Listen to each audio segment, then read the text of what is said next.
Selamat wabarakatuh. Selamat siang, salam sejahtera untuk kita semua. Terima kasih Bapak dan Ibu sudah hadir di room forum ilmiah. Ini anniversary ya, yang sudah 1 tahun tidak terasa nih Bu Nini, Bu Rini, Bu Mariam, dan teman-teman Ros yang tidak bisa diberikan satu persatu. Dan Alhamdulillah di 1 tahun ini kita bisa menampilkan teman-teman untuk menampilkan makalah-makalah yang tentunya akan selalu menginspirasi kita semua. Namun sebelumnya, marilah kita berdoa menurut agama dan keyakinan masing-masing. Berdoa dipersilahkan.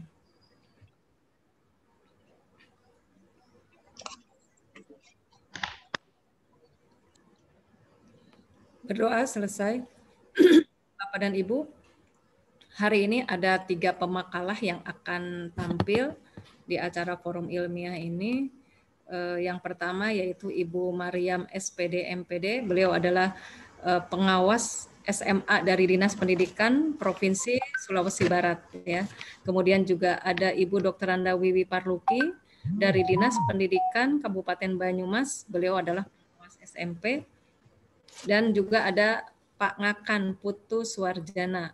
Jadi saya kira teman-teman sudah familiar dengan beliau karena termasuk narasumber di APSI Pusat. Beliau adalah dari Dinas Pendidikan Kabupaten Karangasem Bali ya, dekat dengan Buleleng ini. Beliau adalah pengawas SD yang akan tampil bersama-sama rekan-rekan yang lain. Namun sebelumnya kami ucapkan terima kasih kepada Bapak Ketua APSI Pusat, Bapak Dr. Agus Sukoco yang sudah memfasilitasi semua untuk kegiatan forum ilmiah ini.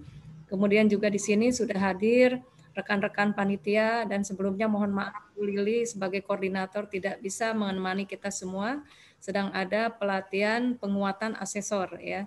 Jadi mohon maaf teman-teman semua, Bu Lili hari ini tidak bisa mendampingi kita semua, namun di sini juga hadir yang pertama Ibu Dr. Nini Kristiani, beliau nanti yang akan menjadi pembahas di forum ilmiah makalah pada hari ini. Kemudian ada moderator-moderator cantik kita, di sini hadir Ibu Dr. Anda Hajarini Herlina, kemudian juga ya selamat siang Bu Rini, kemudian ada Putri Endang Kustian yang akan menemani Bapak dan Ibu juga, kemudian ada Pak Samsir, ini sekretarisnya forum ilmiah nih dan motor penggeraknya nih. Terima kasih Pak Samsir sudah hadir juga acara ini. Kemudian juga ini ada Bendahara APSI Pusat Ibu Teh Iros Rosliawati. Selamat siang Bu Iros, Assalamualaikum. Dan teman-teman yang tidak bisa. Ya, terima kasih Teh Yos sudah mendampingi, Bu Gustini juga sudah hadir. Terima kasih Bu Gus dan teman-teman yang bisa saya sebutkan satu persatu. Teman-teman, namun sebelumnya izinkan saya untuk memaparkan tentang tata tertib kita hari ini.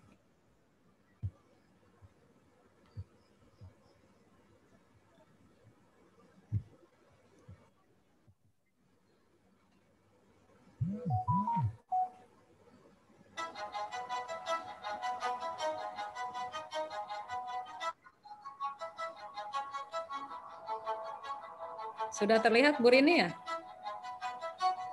Belum terlihat. Masih itu. Videonya belum. Barangkali stop share dulu videonya dulu Bu Titi. Ya, sebentar. Belum kelihatan ya? Belum. Ntar saya ulang. Headphone.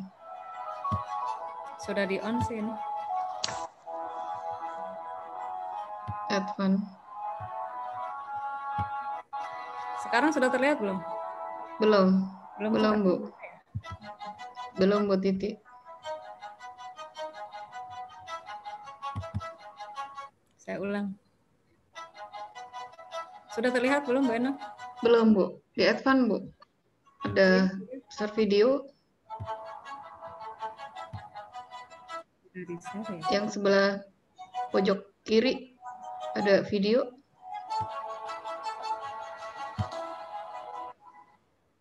Sebentar. Berarti saya ini kan yang ini aja. Baik, teman-teman semua. Dalam tata tertib forum ilmiah ini, Bapak dan Ibu, saya berharap bahwa Bapak dan Ibu menggunakan ID peserta dengan nama asli dan asal instansi bukan nama samaran ataupun nama perangkat ya, tidak ada yang namanya OVO dan lain sebagainya. Terima kasih untuk Bapak dan Ibu yang sudah menggunakan nama asli. Kemudian juga Bapak dan Ibu berharap menggunakan pakaian dan berperilaku sopan pada acara forum ilmiah ini berlangsung. Yang ketiga adalah peserta diharapkan menonaktifkan audio atau memute-kan saat forum ilmiah ini berlangsung kecuali diizinkan oleh panitia. Tentunya ini untuk menjaga kelangsungan agar acara ini berjalan dengan baik dan lancar. Kemudian peserta dapat mengajukan pertanyaan dengan menuliskan nama dan pertanyaan di chat atau menggunakan raise hand yang ada di fitur meeting Bapak dan Ibu. Kemudian bagi peserta yang ingin memperoleh sertifikat dan materi, silakan nanti mengunjungi link sertifikat forum ilmiah bintekasi.id. Itu saja Bapak dan Ibu untuk tata tertib yang perlu Bapak Ibu lakukan di kegiatan. Selanjutnya kami persilakan Pak Samsir. Terima kasih Bu Cici. Burung balam terbangnya tinggi, burung jalak terbangnya rendah. Jawab salam dari kami, semoga acara semakin berkah. Assalamualaikum warahmatullahi wabarakatuh. Waalaikumsalam warahmatullahi wabarakatuh. Saya balas nih ya Pak Samsir ya. Nah, lanjut. Burung balam terbangnya tinggi, burung jalak dapat dipikat. Terima kasih salam telah diberi, kami akan jawab dengan semangat. Waalaikumsalam warahmatullahi wabarakatuh. Cakep banget. Ini khusus acara anniversary ya Bapak dan Ibu. Silakan dilanjutkan Pak Samsir. Indah suara burung kenari, nada suaranya tinggi dan rendah. Apa sebenarnya forum FI? Kami nak dengar dari panitia. Nah, kayaknya saya nih yang bisa jawab. Kayaknya dicakep-cakepin ya Bu Titi, teman-teman. Iya. Burung kenari memanglah indah. Suara dipakai untuk memikat. Cakep. Kalau nak tahu forum ilmiah, tempat berkumpulnya pengawas-pengawas hebat. Cakep. Cakep. Silakan lanjut Pak Samsir. Jalan-jalan ke Bukit Tinggi, lihat panorama kiri dan kanan. Apa manfaatnya forum FI agar hati nak ikut semakin berkenan? Sepertinya saya yang jawab nih. Silakan Bu Endah. Jalan-jalan ke Bukit Tinggi. Di sana terdapat kebun binatang. Kalau belum seminar di forum ini, tentulah perasaan semakin bimbang. Lanjut Pak Samsir. Masih ada. Makan bakso di Simpang 4, kiri dan kanan ramai pembeli. Mengapa FI semakin hebat? Jawablah pertanyaan yang satu ini. Wah, luar biasa Pak Samsir. Kayaknya kembali ke Sumatera Selatan ini Pak Samsir. Iya, Pak Narti siap untuk menjawab ini. Makan bakso di Simpang 4. Terasa enak karena bumbu. Mau tahu mengapa FI hebat? Ketua Umum APSI dan panitia bersatu padu. Cakep. Mantap, luar biasa. Lanjut, masih ada Pak Samsir? Sungguh indah tanah Papua berbentuk burung sirajawali. Apa target dari forum ilmiah? Begitu semangatnya menginspirasi. Nah, saya yang mau jawab. Ada Papua-Papuanya soalnya. Temanku ada di Papua soalnya Bu Titi. Ya, saya jawab Pak Samsir. Ya, sungguh indah tanah Papua. Dulu bersama Bernama si Irian Jaya. Hanya satu target dari forum ilmiah agar pendidikan semakin jaya. Cakep. Lagi Pak Samsir. Pak Samsir. Indah memang Pulau Penyengat. Ini Pulau Penyengat dibawa ke Pri dulu nih, ya. Indah memang Pulau Penyengat. Pulaunya kecil, banyak yang lihat. Melihat FI semakin hebat. Apa yang nak diucapkan penambah semangat. Iya. Baik, ini saya balas ya Pak Samsir ya. Indah memang Pulau Penyengat, bukit indahnya Nusantara. Ucapkan kata penuh semangat, selamat ulang tahun forum ilmiah. Selamat ulang tahun. Selamat ulang tahun forum ilmiah. Semakin sukses. Happy birthday. Samsir penutupnya ada? Ya, ikan tenggiri siripnya bagus, bila dimasak enak rasanya. Apresiasi buat Pak Agus. serta untuk pengawas semuanya. Terima kasih. Happy birthday untuk Forum Ilmiah. Selamat ulang tahun, 1 tahun Forum Ilmiah. Alhamdulillah, mudah-mudahan terus menginspirasi kita semua dan teman-teman terus bagi di Forum Ilmiah yang hebat ini. 1 tahun berjuang langsung diikuti dengan Merdeka Belajar. Ya. Amin, Pak Sunardi. Selanjutnya kami persilahkan kepada moderator Ibu Dr. Bu Tri Endang Kustianingsih MPD untuk memandu Forum Ilmiah ini. Silahkan Bu Tri Endang. Terima kasih Bu Titi. Assalamualaikum warahmatullahi wabarakatuh. Bapak Ibu semuanya. Selamat siang. Yang saya hormati Ketua Umum kita Bapak Agus Sukoco, ada Bu Nini, ada Bu Rini, Bu Titi, Pak Samsir, Bu Ros dan Bu Gustini, serta seluruh pengawas hebat di seluruh Indonesia yang selalu setia bersama Forum Ilmiah. Pertama-tama saya ucapkan sekali lagi selamat ulang tahun untuk Forum Ilmiah yang ke-1 tahun. Sukses. Kalau anak bayi baru bisa belajar jalan ya Bu Gustini ya? Iya. Tapi kita udah larinya kenceng nih kayaknya. Iya, alhamdulillah. Ya, semoga selalu setia untuk menemani kita mewadahi dan mempublikasikan gagasan karya ilmiah dari pengawas hebat di seluruh Indonesia tentunya. Baik Bapak Ibu yang saya hormati, untuk penyaji pertama kita sudah siap, yaitu Ibu Mariam SPD MPD. Beliau dari Dinas Pendidikan dan Kebudayaan Provinsi Sulawesi Barat, pengawas SMA ya.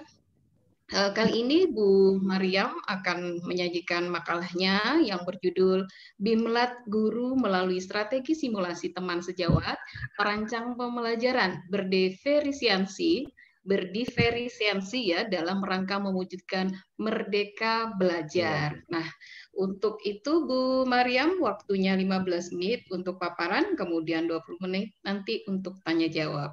Silahkan Bu Mariam untuk menyampaikan makalahnya. Terima kasih Bu Tri Endang. Bismillahirrahmanirrahim. Assalamualaikum warahmatullahi wabarakatuh.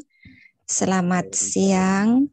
Salam sejahtera bagi kita sekalian. Om Swastiastu, Salam, Namo Buddhaya, Salam Kebajikan. Yang terhormat Ketua APSI Pusat, Bapak Dr. Agus Sukoco, yang saya hormati, para panitia, dalam hal ini ada Ibu Dr. Rini Kristiani, Bu Titi, Bu Tri Endang, Bu Gustini, Bu Rosilawati, ada Pak Samsir, Pak Sunardi, dan lain-lain yang Bu Rini, ya mohon maaf yang mungkin saya tidak sempat untuk menyebutkan satu persatu. Terima kasih atas kesempatan yang telah diberikan seluas-luasnya kepada kami, para pengawas, atas atensi yang diberikan ini sehingga kami memiliki wadah atau sarana untuk menuangkan ide gagasan kami. Bapak Ibu yang saya hormati, saya juga ingin mengucapkan selamat ulang tahun yang pertama kepada Forum Ilmiah APSI Pusat. Dalam hal ini sudah 1 tahun, alhamdulillah mendampingi kita semua menjadi wadah untuk saling sharing dan saling berbagi inspirasi. Perkenankan saya Mariam dari Sulawesi Barat, pengawas SMA. Kali ini adalah kali ketiga saya memaparkan makalah. Yang pertama di bulan Oktober, yang kedua di bulan Desember, dan sekarang saya di bulan Mei. Meskipun saya tak pernah membayangkan pemaparan saya yang ketiga ini sangat spesial khusus buat saya, karena saya tepat berada di tahun pertama Forum Ilmiah. Terima kasih semuanya, khusus kepada Ibu Lili yang sudah mensupport baik sekali untuk kami. Baik Bapak Ibu, judul dari makalah ide gagasan ini adalah Bimlat Guru Melalui Strategi Simulasi Teman Sejawat dalam Merancang Pembelajaran Berdiferensiasi dalam rangka mewujudkan Merdeka Belajar.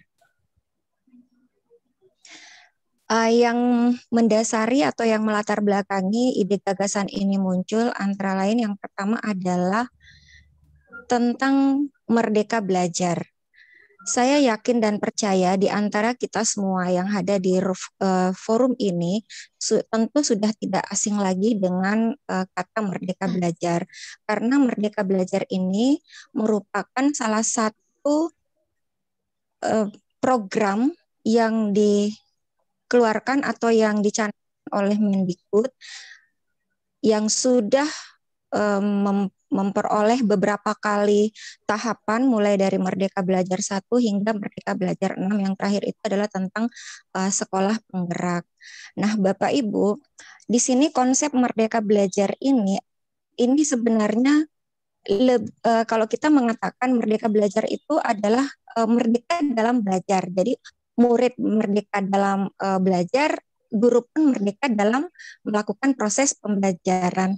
Nah, karena kita sadari bersama bahwa di sekolah maupun di daerah-daerah dan siswa itu tentu memiliki tingkat kompetensi, literasi, dan numerasi yang berbeda. Sehingga kurang adil rasanya jika kita memaksakan sebuah standar di setiap tahun pembelajaran dalam kurikulum.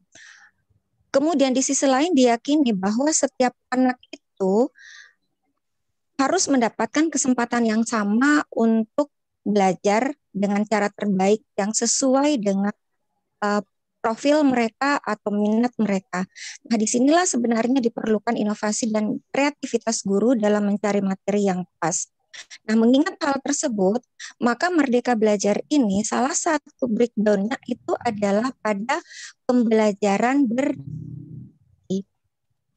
di pembelajaran berdiferensiasi ini, murid tidak hanya akan dapat memaksimalkan potensi mereka, tapi mereka juga akan dapat belajar tentang berbagai nilai-nilai kehidupan. Mulai dari nilai-nilai tentang indahnya perbedaan, menghargai, makna baru dari kesuksesan, kekuatan diri, serta kesempatan yang setara. Nah, kemerdekaan belajar ini amat penting nilainya untuk berkontribusi terhadap perkembangan diri mereka nanti secara lebih holistik. Nah, mengapa judul ini atau ide gagasan ini muncul? Pertama didasari karena saya adalah salah satu pengajar praktik dari guru penggerak atau yang biasa kita kenal dengan istilah pendamping guru penggerak. Kemudian sebagai pengawas tentu kita melihat bagaimana potensi teman-teman guru binaan di sekolah binaan kita masing-masing. Kalau saya mencermati fenomena yang saya temui adalah sebagian besar teman-teman guru di sekolah binaan itu mengajar tanpa mempertimbangkan terlebih dahulu bagaimana keberagaman peserta didik. Kalaupun mereka sudah memiliki pemahaman tentang keberagaman peserta didik, namun masih sangat sedikit guru atau masih sangat sulit bagi guru binaan itu untuk melakukan proses pembelajaran yang berdiferensiasi. Nah, maksudnya di sini yang berdiferensiasi ini adalah bagaimana konsep bahwa setiap peserta didik itu memiliki potensi yang berbeda, profil yang berbeda, gaya belajar dan minat yang berbeda. Sehingga kadang-kadang guru melakukan proses pembelajaran itu disamaratakan. Nah, akibatnya dapat dilihat di kelas-kelas, sebagian kelas-kelas kita itu siswa yang mungkin sehari-harinya dia lebih senang belajar dengan banyak berbicara atau berdiskusi. Ada juga murid yang lebih cenderung ke pendiam, lebih senang menulis. Ada juga yang barangkali lebih senang dengan pembelajaran menggunakan audio, ada yang menggunakan visual, ada pula yang kinestetik. Nah, inilah yang barangkali mengilhami saya untuk membawa apa yang saya dapat dari pendampingan guru penggerak ke dalam sekolah binaan saya, khususnya ke guru-guru binaan saya. Nah, untuk melakukan sosialisasi ataupun menyampaikan tentang konsep pembelajaran berdiferensiasi ini, tentulah dibutuhkan satu strategi yang saya bisa lakukan kepada teman-teman. Di sini saya mengambil strategi tentang simulasi teman sejawat. Jadi di sekolah binaan itu ada satu guru yang sudah mengikuti atau yang sedang mengikuti program guru penggerak. Namun satu guru ini belum mampu untuk secara meluas mengimbaskan informasi ataupun inspirasi ini kepada guru-guru yang lain karena rasa belum mendapatkan dukungan penuh dari teman-teman secara keseluruhan. Maka dari itu saya sebagai pengawas satuan pendidikan ingin mendampingi satu orang guru penggerak, calon guru penggerak ini agar dapat melakukan sosialisasi dan memberi inspirasi kepada teman-teman guru lainnya. Nah, disinilah saya mengambil inisiatif bagaimana jika strateginya itu adalah simulasi teman sejawat.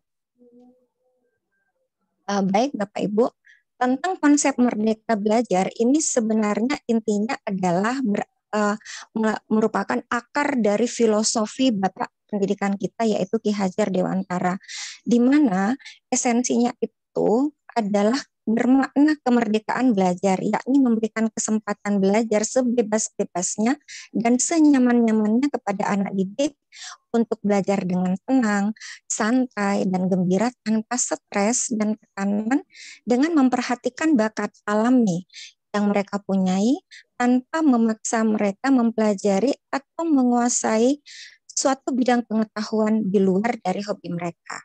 Nah, ini yang kita petik garis merah, benang merah dari Merdeka Belajar itu sendiri.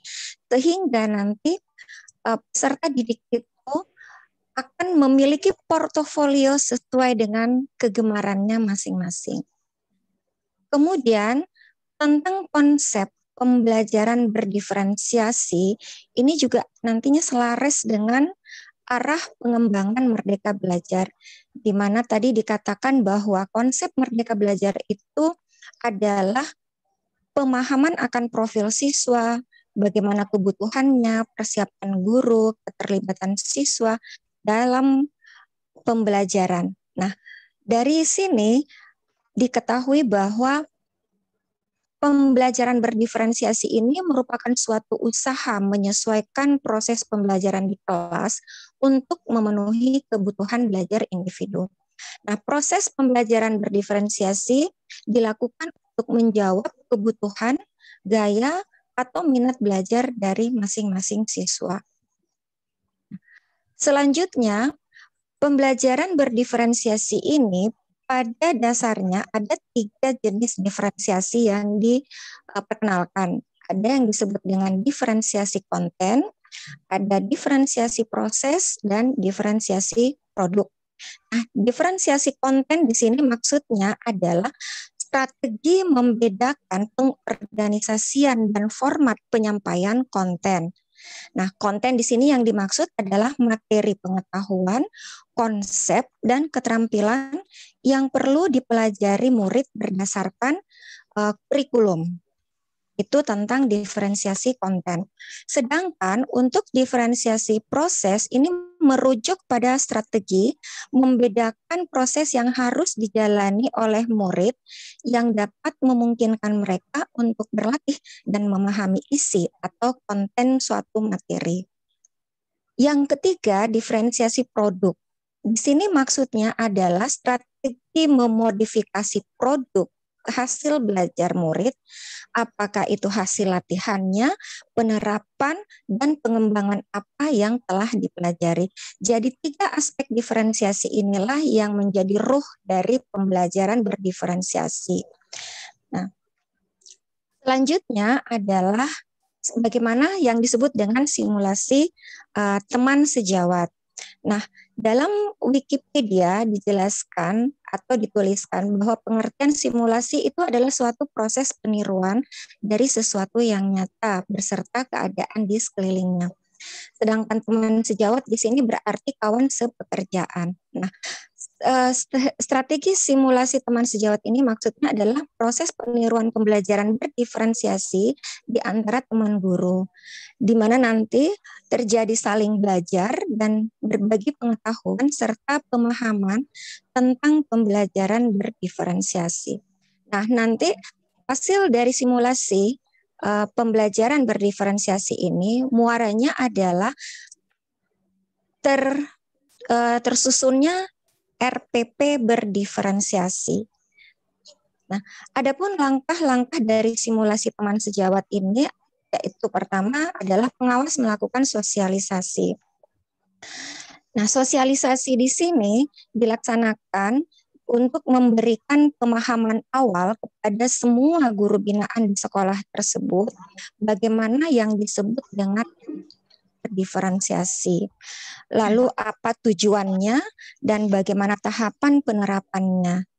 Serta di sini pengawas juga memberikan satu contoh RPP berdiferensiasi. Langkah berikutnya adalah pembagian kelompok. Nah, di sini guru binaan akan dibagi menjadi beberapa kelompok mata pelajaran. Sesuai dengan kurikulum 2013, ada 5 kelompok mata pelajaran yang kita kenal dengan kelompok mata pelajaran umum kelompok A, kemudian ada mata pelajaran umum kelompok D, ada mata pelajaran peminatan kelompok C yang dibagi lagi menjadi 3, yaitu mata pelajaran peminatan, jadi peminatan IPA, peminatan IPS maupun peminatan budaya atau bahasa. Nah, di pembagian kelompok inilah nanti jadi ada 5, jadi saya ulang sekali lagi ada 5, yaitu untuk mata pelajaran kelompok A itu terdiri dari pendidikan guru mata pelajaran pendidikan agama dan budi pekerti PPKN, bahasa Indonesia, matematika, sejarah Indonesia dan bahasa Inggris. Sedangkan untuk mata pelajaran umum kelompok B itu terdiri dari guru mata pelajaran seni budaya, Penjas atau pendidikan jasmani, olahraga dan kesehatan serta pendidikan kewirausahaan. Sedangkan untuk mata pelajaran kelompok C, peminatan yang terdiri dari tadi peminatan matematika dan IPA, tentunya ada matematika peminatan, biologi, fisika, dan kimia. Sedangkan untuk peminatan IPS, di sini ada mata pelajaran geografi, ekonomi, akuntansi, sosiologi, dan geografi maupun sejarah, termasuk sejarah peminatan. Sedangkan kelompok peminatan berikutnya adalah bahasa dan budaya. Di sini ada bahasa asing, bahasa Inggris, bahasa Indonesia peminatan, serta antropologi. Waktunya Bu Mariam, tinggal 3 menit lagi. Ya, setelah pembagian kelompok adalah memilih materi yang akan disimulasikan. Nah, di sini pengawas melakukan pembimbingan kepada guru untuk memilih materi sesuai dengan rumpun atau kelompok mata pelajaran. Selanjutnya adalah mempersiapkan materi simulasi dalam bentuk RPP berdiferensiasi. Nah, tadi sudah diberikan di sosialisasi itu sudah diberikan bagaimana contohnya. Jadi RPP berdiferensiasi bukanlah RPP versi baru. RPP-nya di sini masih tetap menggunakan format berdasarkan Surat Edaran Mendikbud nomor 14 tahun 2019 yang komponen intinya itu adalah tujuan pembelajaran, langkah-langkah, dan penilaian. Namun, berdiferensiasinya ini nanti masuk pada langkah-langkah pembelajaran RPP tersebut. Berikutnya adalah setelah RPP itu dibuat oleh kelompok rumpun mata pelajaran, maka setiap RPP itu akan digilir untuk saling cross-check di antara teman-teman guru dan saling memberikan masukan. Yang berikutnya, melaksanakan simulasi secara bergantian berdasarkan RPP yang telah dibuat. Nah, ketika teman-teman melakukan simulasi, maka teman-teman dari kelompok yang lain itu dengan menggunakan format telah RPP memberikan pengamatan atau observasi untuk melihat bagaimana kesesuaian antar RPP yang telah dibuat dengan simulasi praktik pembelajaran berdiferensiasinya. Di sini tanggapan diberikan pada saat simulasi berlangsung dan menggunakan format. Ketika simulasi ini sudah selesai, tanggapan sudah diberikan kepada setiap kelompok yang simulasi atau setiap satu orang guru yang mewakili kelompoknya untuk melakukan simulasi, maka pengawas dalam hal ini sebagai istilahnya sebagai pendamping dalam simulasi ini itu menutup kegiatan simulasi dengan memberikan beberapa penguatan. yang dianggap perlu, memberikan motivasi kepada guru, dan memberikan apresiasi dari hasil evaluasi yang telah diberikan. Dan yang terakhir adalah menyusun rencana tindak lanjut. Yang terakhir adalah kesimpulan, maaf Bapak Ibu. Ini terakhir adalah kesimpulan bahwa pada konsep Merdeka Belajar itu terdiri dari pemahaman akan profil siswa, kebutuhan siswa, persiapan guru, dan keterlibatan siswa dalam pembelajaran. Selanjutnya, pembelajaran berdiferensiasi ini merupakan strategi umum yang dapat dikembangkan untuk mencapai Merdeka Belajar dalam rangka mewujudkan transformasi pendidikan di Indonesia. Nah, di sini Bu mohon izin barangkali untuk memberikan satu contoh RPP yang telah dibuat oleh CGP kami di sini sebagai contoh. Maaf.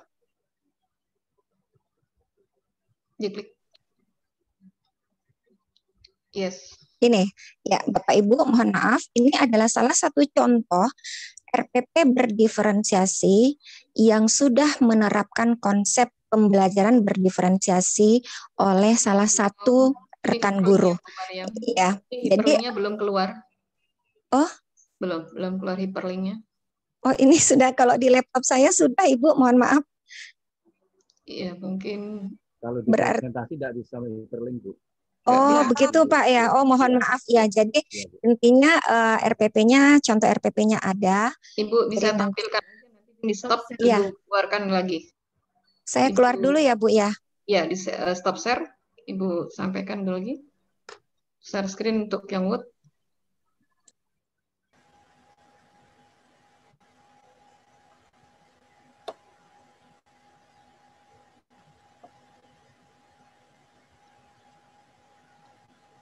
Sudah Ibu keluarkan filenya? Iya, Ibu. Ini. Nah, ini Ibu sudah kelihatan, Ibu? Kenapa? Ya, sudah kelihatan, Bu. Iya. Jadi inilah salah satu contoh RPP yang telah dibuat oleh guru binaan kami dari hasil salah satu hasil dari RPP yang saya sosialisasikan kepada guru binaan saya. Jadi di sini intinya ini adalah bagaimana di dalam kegiatan langkah-langkah pembelajaran, diferensiasi konten, diferensiasi konsep, diferensiasi proses dan diferensiasi produk itu nampak di sini. Nah, di sini Bu, ini yang saya tebalkan. Inilah salah satu bentuk dari pembelajaran berdiferensiasi. Mungkin nanti karena waktu saya sudah habis. Baik, nanti bisa ditanya jawab ya, Bu. Iya, Ibu. Ya.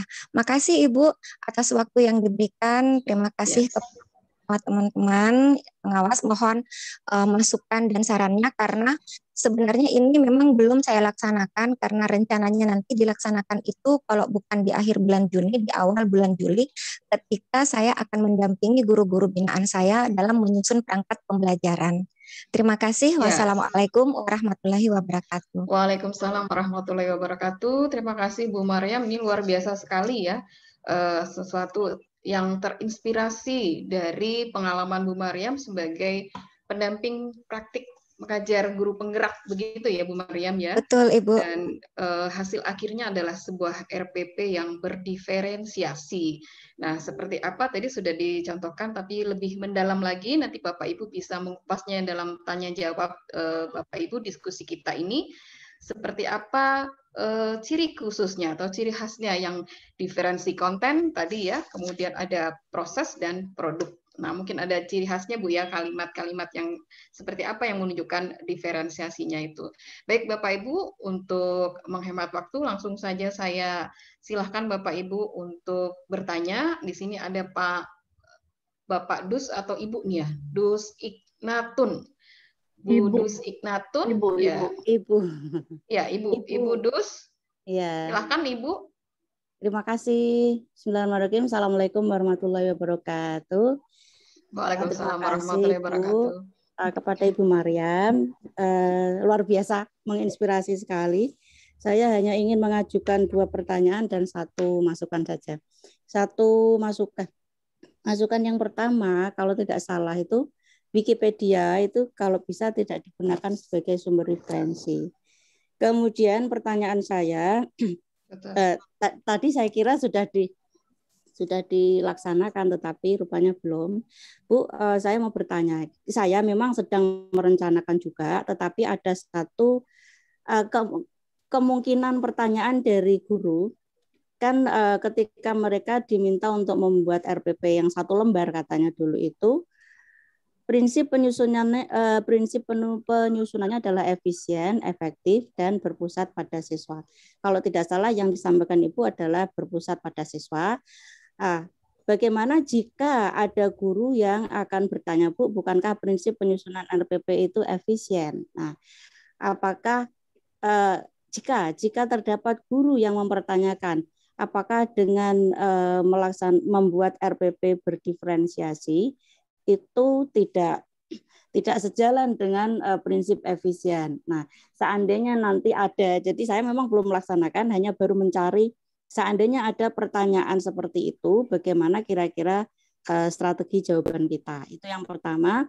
Yang kedua, ketika Ibu, tadi saya belum bisa melihat secara detail, tapi mudah-mudahan nanti Ibu membagikan RPP. RPP yang dicontohkan tadi, apakah sekaligus sudah memfasilitasi ketiga kebutuhan siswa, yaitu kesiapan belajar, minat, dan profil belajar, atau salah satu. Demikian pula dengan strategi pembelajarannya, apakah ketiganya langsung dilaksanakan, yaitu strategi berdiferensiasi konten, proses, dan produk itu sekaligus atau boleh satu-satu. Itu saja, terima kasih Bu. Assalamualaikum warahmatullahi wabarakatuh. Waalaikumsalam warahmatullahi wabarakatuh. Terima kasih Bu Dus Ignatun. Bu Maryam sudah bisa menangkap ya pertanyaan dari Bu Dus tadi. 2 pertanyaan, 1 masukan. Untuk Wikipedia mungkin memang tidak digunakan ya Bu ya untuk mengambil sebuah referensi dari Wikipedia. Ya, silakan Bu Maryam untuk menjawab pertanyaan dari Bu Dus Ignatun. Terima kasih Bu Das ya.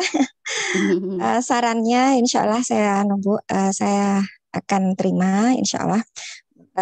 Inilah saya bersyukurnya karena kita di sini saling memberikan koreksi, saling memperbaiki. Kemudian pertanyaan RPP yang 1 lembar.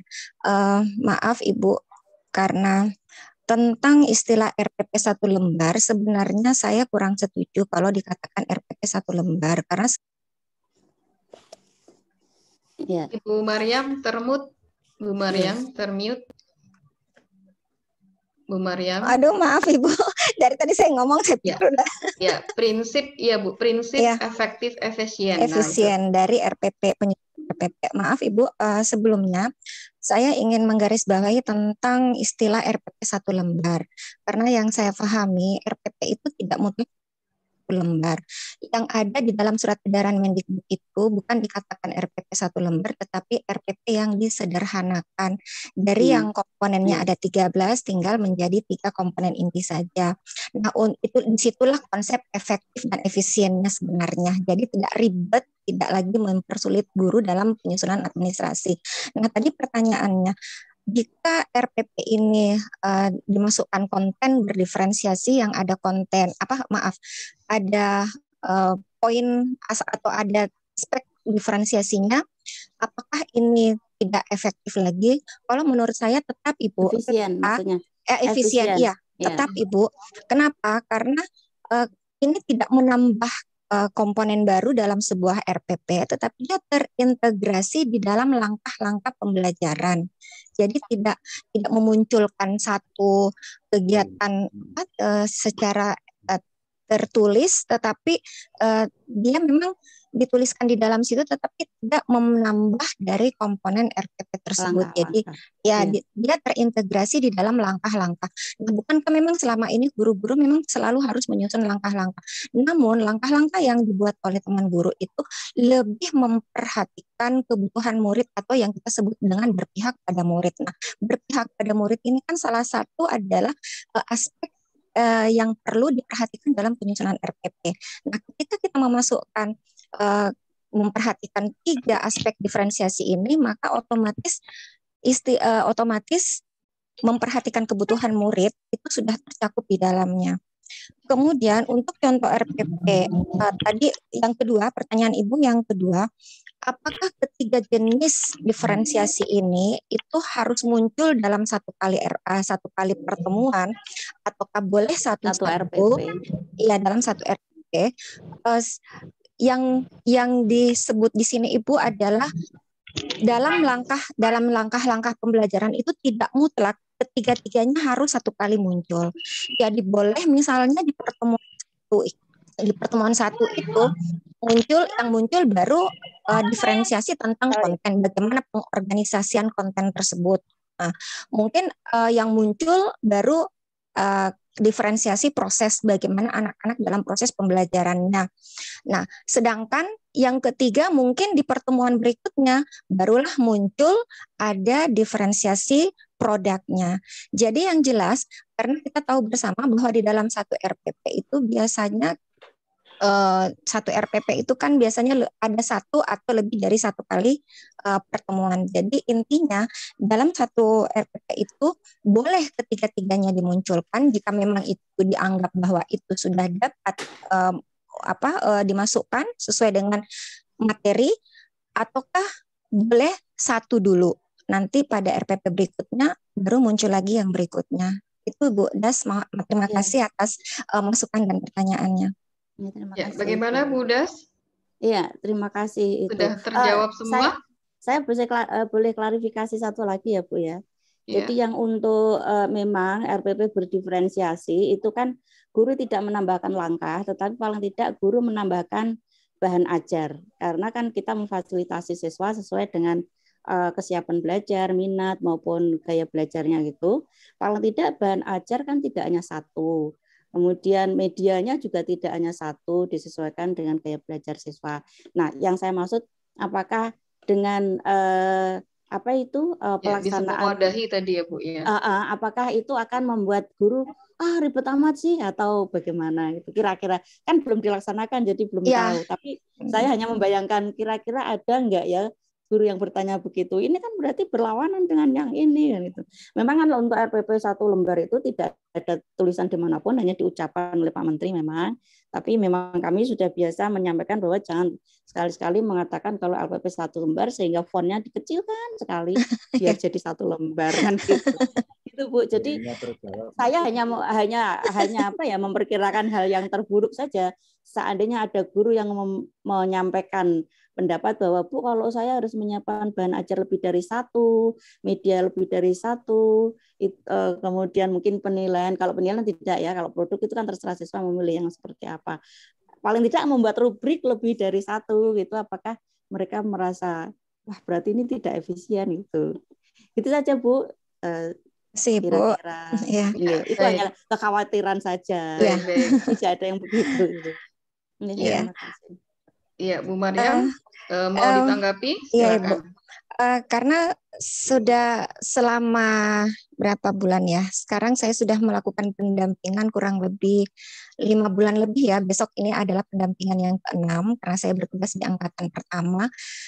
Itu hal yang sebenarnya juga menjadi pertanyaan saya kepada para CGP saya sebelumnya. Apakah mereka merasa terbebani? Apakah mereka merasa ini menjadi suatu beban baru ketika membuat atau melaksanakan pembelajaran berdiferensiasi? Ya, tapi saya tidak tahu ya Bu, karena mereka ini jujur apa enggak ngomongnya ke saya. Karena mereka mengatakan bahwa alhamdulillah Ibu, justru dengan adanya RPP berdiferensiasi ini membantu saya untuk bisa memetakan kebutuhan belajar peserta didik saya. Itu jawaban mereka yang tadinya, sehingga dia bisa membuat pemetaan dan mengelompokkan. Jadi anak-anak yang misalnya suka searching, suka dengan pembelajaran yang berbasis internet dan memiliki fasilitas, nah mereka diberikan sumber belajar linknya, silahkan kamu searching pakai ini. Kemudian yang barangkali fasilitas internetnya tidak ada ataupun mereka itu sangat sederhana prosesnya, dia diberikan mungkin hanya sebatas misalnya LKPD atau buku-buku referensi yang sudah ada di sekolah. Kemudian mungkin ada anak-anak yang sudah dia petakan, oh ini anak-anak sukanya nonton, sukanya ini, diberikanlah sumber belajar dari YouTube. Nah, silahkan ambil sumber belajarnya dari YouTube. Nah, itu yang mereka sampaikan kepada saya, Ibu, sehingga apa yang saya dengar dari CGP ini itulah yang sebenarnya ingin saya tularkan kepada guru-guru binaan saya di sekolah supaya mereka juga memiliki konsep yang sama dengan konsep Merdeka Belajar ini untuk bisa memperhatikan profil kebutuhan peserta didik dengan merancang pembelajaran yang berdiferensiasi. Saya kira itu barangkali Bu Das. Ya. Terima kasih Bu Mariam, sudah luar biasa sekali jawabannya ya. Bisa terjawabkan dengan dan terpuaskan ya Bu Dus ya. Iya, terima kasih. Sudah kasih. tepat jawabannya. Baik, ini ada pertanyaan dari chat supaya tidak terlalu lama dari Pak Ridwan. Pak Ridwan mungkin ada di room ini Pak Ridwan? Ya Bu, ya. Mungkin ingin disampaikan langsung, silakan Pak Ridwan. Oh iya, terima kasih banyak. Assalamualaikum Bu Mariam. Waalaikumsalam warahmatullahi Pak Ridwan. Oke, dalam kesempatan ini terima kasih Bu Mariam. Wah, bagus sih makalahnya, mantap nggih. Terima kasih. Bertambah pengetahuan buat saya. Yang ingin saya tanyakan di kesempatan ini, pertama, jika nanti dilaksanakan di mana sih? Di MGMPK atau ada pertemuan tertentu? Dikumpulkan guru-guru, dipanggil di satu aula, atau di mana? Satu. Yang kedua, saya ingin sharing sih sama kawan-kawan yang semua yang hadir deh, dengan Bu Mariam juga. Bagaimana memotivasi guru-guru. Kebetulan saya pengawas PAI, mohon maaf. Ada sih kebiasaan yang guru suka main, oh yo siapa yang punya RP, saya minta mau ngopi. Kan. Sementara Ibu diferensiasi, wah ini bagus nih, menarik buat saya. Gimana memotivasi guru yang suka supaya tidak copy paste gitu Pak ya? Pasti aja mau enak tenan nah. Wah, udah, makasih banyak Bu, itu aja dah. Ya, terima kasih Pak Ridwan, Bu Mariam bisa menangkap ya pertanyaan dari Pak Ridwan. Iya Pak, yang pertama terima kasih langsung, Pak. Ya, makasih Bu Endo. Terima kasih Pak Ridwan. Alhamdulillah saya ketemu dengan nama yang sama dengan Bapak saya, Ridwan almarhum. Bapak Ridwan yang saya hormati, tadi pertanyaan pertama adalah di mana dilaksanakan. Saya melaksanakannya di sekolah binaan Bapak, karena kami di Sulawesi Barat, di Kabupaten Mamuju khususnya, itu sudah mulai melaksanakan proses pembelajaran tatap muka terbatas. Jadi guru-guru itu sudah di sekolah. Jadi istilahnya saya melakukan, karena saya hanya punya 2 sekolah binaan Bapak. Jadi di 2 sekolah binaan saya itu, saya melakukannya di tiap sekolah binaan saya. Jadi semua guru di sekolah binaan saya itu dikumpulkan, kita mengatur jadwal, koordinasi dengan kepala sekolah, kapan guru-guru bisa untuk kami laksanakan pembimbingan dalam menyusun RPP. Sebenarnya kemarin setelah saya dari sekolah, hari Kamis kemarin saya sudah turun ke sekolah binaan untuk memantau pembuatan video simulasi PTM. Nah, di situ sudah disampaikan, kepala sekolah sudah menyampaikan, mewanti-wanti semua, ini untuk menjawab juga Pak ya, untuk menjawab sekaligus barangkali pertanyaan yang kedua. Kepala sekolah sudah mewanti-wanti semua guru harus membuat perangkat pembelajaran secara lengkap. Jika tidak, maka kepala sekolah tidak akan menandatangani surat keterangan mengajar 24 jam atau tidak menandatangani surat keterangan untuk pencairan sertifikasi. Itu salah satu barangkali trik dari kepala sekolah untuk mengamankan supaya teman-teman tidak ada yang meng-copy paste. Kemudian ketika itu terjadi, kepala sekolah selalu meminta saya untuk datang mendampingi. Jadi dia selalu meminta Ibu, tolong Ibu datang ke sekolah, dampingi guru-guru, semua guru-guru untuk melihat apakah benar mereka sudah membuat perangkat, apakah perangkat yang dibuat memang sudah sesuai atau belum. Nah, disinilah saya mengambil kesempatan sekaligus untuk melaksanakan tupoksi saya, melakukan bimlat kepada guru-guru. Jadi kepala sekolah mengharapkan semua guru-gurunya, kenapa? Karena kepala sekolah sudah menjasis dari awal semua. Ya, Bu Mariam. 3 yaitu kumpulan RPP. Nah, Bapak Ibu, mungkin ini yang saya bisa sampaikan. Putus-putus ya Bu Mariam. Halo Bu Mariam. Suara tersendat. Iya, putus-putus ya Bu Mariam. Mungkin Pak Ridwan sudah bisa dipahami ya jawaban dari Bu Mariam. Baik, karena waktu juga sudah habis. Bu Mariam juga ada kendala di sana karena mungkin cuaca tidak bersahabat ya di Sulawesi Barat. Baik, Bapak dan Ibu, Bu Mariam. Ya, sambil menunggu Bu Mariam nanti bisa koneksi dengan kita. Waktunya juga sudah selesai karena masih ada lagi 2 penyaji. Oleh karena itu Bapak Ibu, mudah-mudahan ini dapat bermanfaat untuk kita semua karena ini memang ada wawasan baru ya, informasi baru yang mungkin nanti bisa menginspirasi Bapak Ibu juga untuk membuat FPP berdiferensiasi. Ya, baik Bapak dan Ibu, saya kembalikan ke Bu Titi. Saya akhiri